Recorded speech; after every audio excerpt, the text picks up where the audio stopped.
The lake was deep. The night was dark. The collision fatal. The only clues were some chips of paint, a tiny piece of foam, and the fatal wound. Was it enough to tell investigators what happened?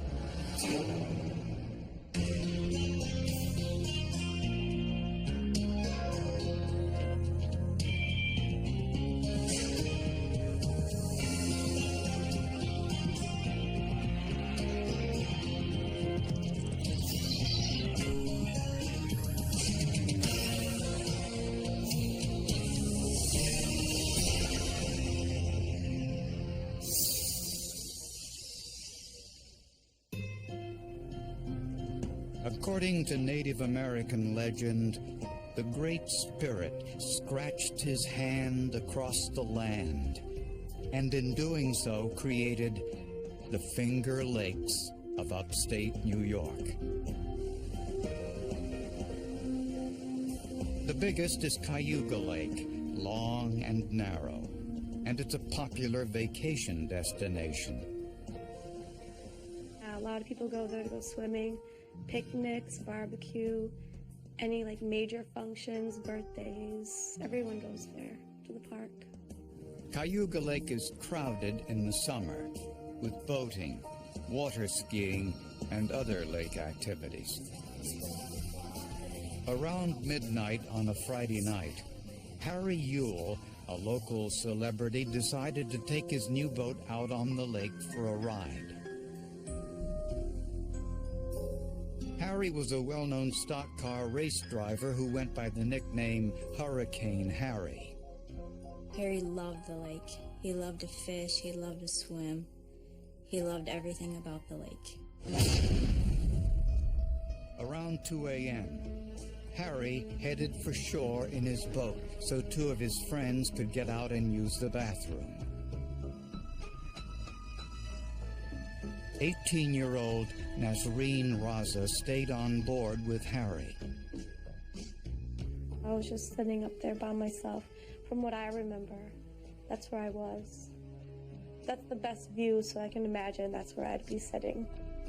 Since it was a nice night and the lake was calm, Harry didn't tie his boat to the dock. So it drifted while he waited for his friends to return. Then they heard a loud noise. Harry stood up, and there was a crash. There's blood everywhere. I felt like a big monster or something came out of the water and bit my arm off. Harry Yule was pronounced dead at the scene. He was just 27 years old. He died instantly. He was probably standing up to try to figure out what was coming, and then just got hit in the dark by this massive object. Harry's passenger, Nasreen Raza, was rushed to the hospital after losing an enormous amount of blood. Her arm was just about torn off. Her arm was shredded. The doctors had to do just about everything they could to try and save her arm from being completely amputated. No one claimed responsibility for the crash. Investigators were certain it was a boat and began the enormous task of searching for it among the 1,200 boats on the lake. They did flyovers, they rode up and down the lake in the patrol boats looking for signs. There's so many points of entrance at Cayuga Lake that it was uncertain where the other boater might have entered or left from, and it was really a guessing game at that point. To eliminate the guesswork, police brought in a vessel accident reconstructionist to investigate the crash. There's no question that a terrible tragedy had occurred on the lake that night. There's no question that the person who committed it had left the area and had no intention of turning himself in. But finding evidence wouldn't be easy. The lake was one of the deepest in the country, and the currents were unpredictable. Everything is continuously moving. If there's any debris in the water, it moves, it drifts away. It may sink to the bottom.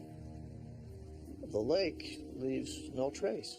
It just erases any sign of what happened. So you're left with very little to determine, where the perpetrator went, where they came from, what their speed was. Very difficult.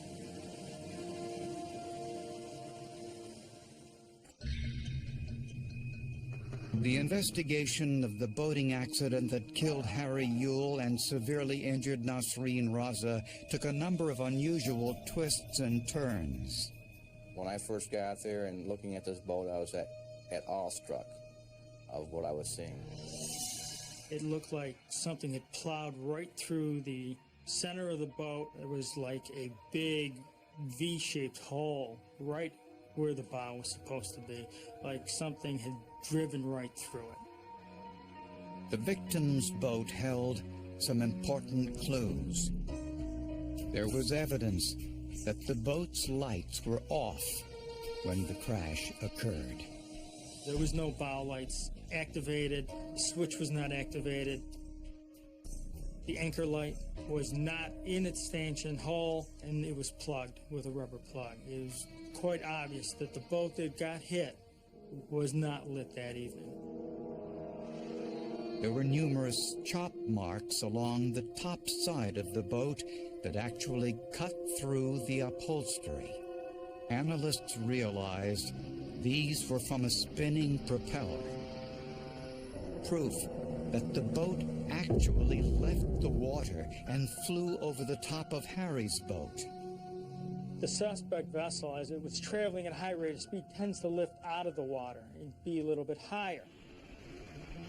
On impact, it would launch the front of the suspect vessel at a 45-degree angle up into the air. Medical experts believe that the wounds to Nasreen Raza were also caused by the propeller. The investigators found a bullet-shaped hole in the forward section of Harry Yule's boat. This was created by the engine of the other boat. The bullet that punched through the hull of the boat indicated to us that it was an inboard-outboard motor. Also that the boat was traveling at a high rate of speed for it to be able to punch its way through the fiberglass and continue on through and over the top of the other boat. Other information about the perpetrator's boat came from an unlikely source. Harry Yule's autopsy. The medical examiner found chips of white paint in Harry's wounds. Which just gives you a picture of how fast and how intense this crash must have been to leave such evidence in the wounds. Investigators were also intrigued by another finding. There were no marine organisms in Harry's wounds. This was very revealing. We were able to determine that that vessel had either a very clean boat or, more likely, that it was based on a trailer. When a boat goes on a trailer, a lot of times it's either easy to clean and people clean them off, or all the organisms dry up and they wash off. Investigators now knew they were looking for a damaged white boat with a V-shaped hull and an inboard-outboard engine. They knew its propeller was broken and it would be kept on a trailer and not docked in the water. The sheriff's department released this information to the media and asked anyone with information to come forward. There was a big manhunt. The victim was a local celebrity. It was scary because people didn't know who did this or what happened. So yeah, it was a very, very publicized incident. A day later, a caller gave police the location of a damaged boat that looked like it had been involved in a collision. And it had what appeared to be some damage to the bow and some damage to the one side of the boat and had some fresh, like, compound marks in the paint on the boat. And looking at the dashboard, there was what appeared to be a small drop of blood near the shift lever, near the driver's compartment. The boat was impounded and searched. Everybody thought the case had been solved. We have our bad guy right now. The vessel in question is right here. We have it. But forensic tests found that the paint on this boat was different from the paint found in Harry Yule's wounds, and there was no significant damage to its propeller. In addition, DNA tests showed the blood in the boat was not Harry Yule's or Nasreen Raza's. But forensic evidence did not match it up. Actually excluded it from being the boat that we were looking for. So investigators resumed their search, knowing that each day gave the perpetrator more time to hide incriminating evidence.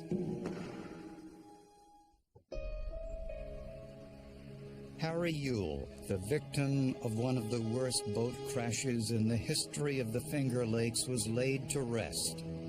A memorial stock car race was held at the local track in his honor. His passenger in the boat that night, Nasreen Raza, survived, but her arm will never function properly. I can look at my arm and just see an ugly, deformed arm, but there are some days I look at it and I just get this wave of flashback.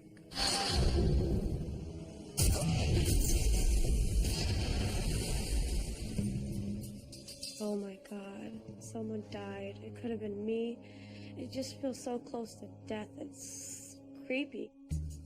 Police appealed to the public through newspapers, radio, and television, asking anyone with information about this crash to come forward. Finally, 4 days after the accident, a man called the sheriff's department with a possible lead. He asked me what information I had, and I told him, I says, I think I was a passenger on the boat that hit the other boat.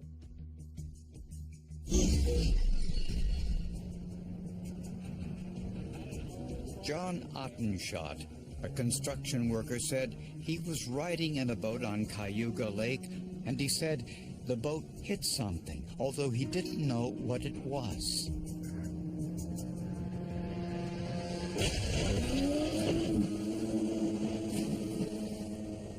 It's just, it was so dark, overcast, we couldn't see anything in the lake. And I knew we didn't hit a log. I don't think it would take us out of the water as far as it did. So we were all the way out of the water. So we did know we hit something big. Ottenshot claimed they circled back to see what they hit, but didn't see anything. So they drove their boat to the launch, removed it from the water, and drove home.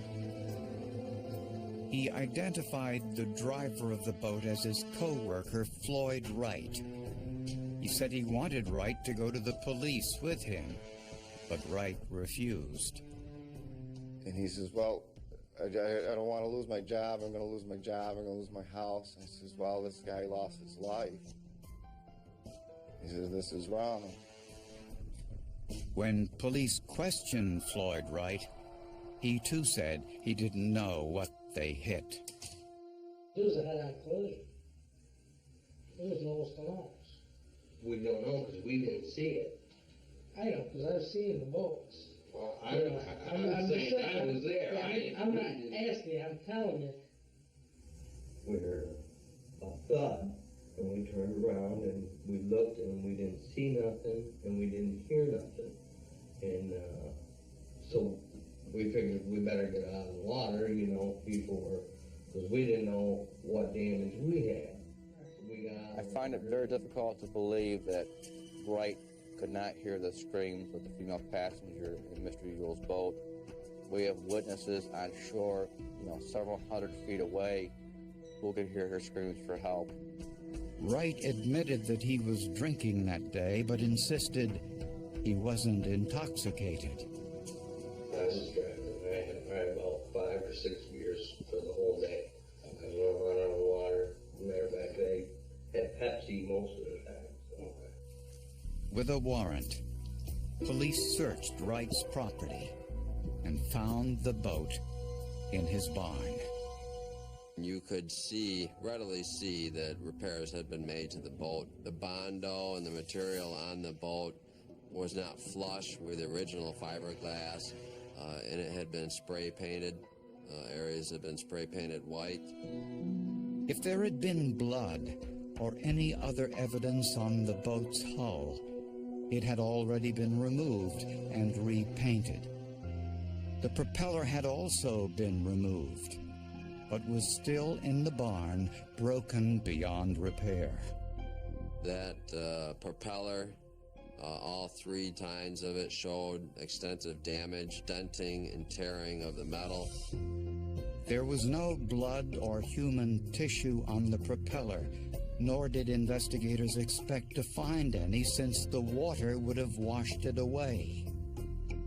But amazingly, the propeller had a tiny crack, and inside was a minute piece of what looked like foam.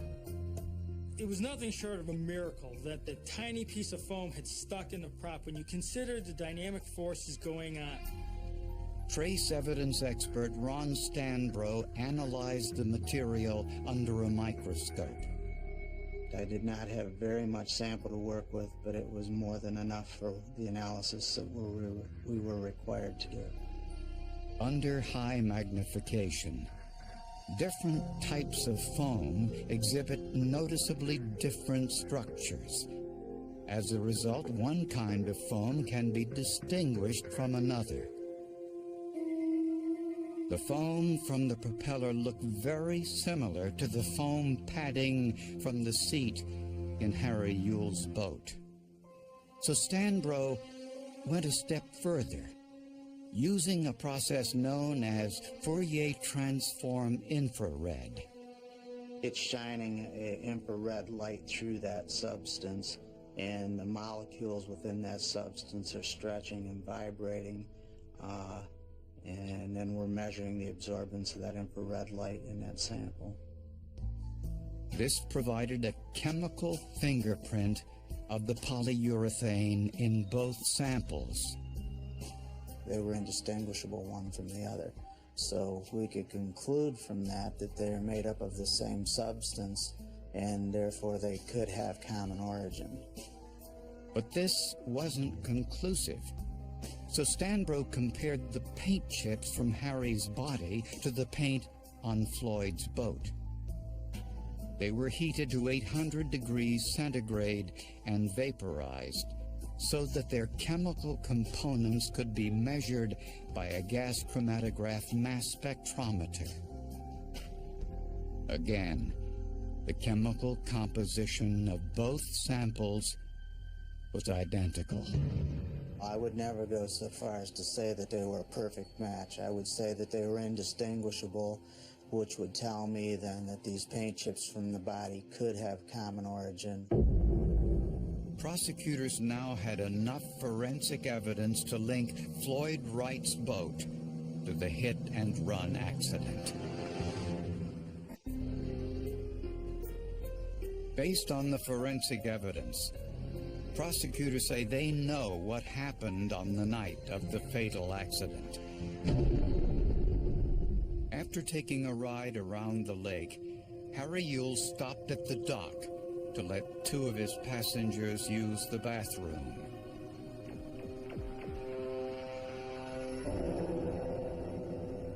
For reasons unknown, Harry didn't tie up his boat, so it drifted into the boating lane without its running lights on.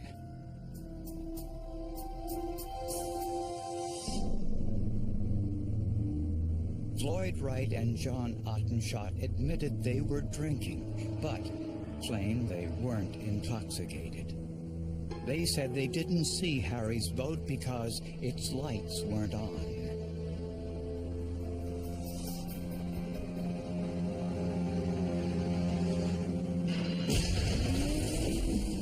The propeller tore through Nasreen's arm and the boat's upholstery. The hull struck Harry in the head, killing him instantly and leaving paint chips on his body. Some think Floyd turned around to see what he hit, and not only saw the damage, but also heard Nasreen's screams. Floyd Wright and John Ottenshott deny this.